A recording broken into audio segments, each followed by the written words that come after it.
এখন মানুষ যেন সব কীরকম হয়ে গেছে, কোনো আনন্দ ফুর্তি কিচ্ছু নেই। দুর্গা পুজোর সামনে কোনো ফুর্তি নেই, আনন্দ নেই। হ্যাঁ, সবার মুখ যেন ভার, দোকানগুলোর মুখ ভার। দোকানে আগে আমরা ছোটোবেলায় দেখতাম 1 মাস 1.5 মাস আগে থাকতে মানে জামা কাপড় প্যান্টের দোকান অর্ডার ক্লোজ বলে লেখা থাকতো। এখন টেলারিংয়ের দোকান ফাঁকা। মানুষের কিন্তু পয়সার অভাব নেই, বরঞ্চ আগের তুলনায় এখন মানুষের পয়সা প্রচুর আছে। হ্যাঁ, কিন্তু ভালো ছিল না,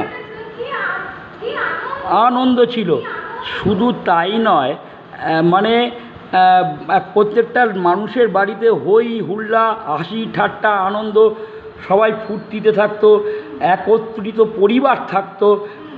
জ্যাঠা কাকা বাবা সবাই মিলে একসঙ্গে। যে এখন যেন মানে সব কিছু কীরকম যেন নিঝুম টাইপের।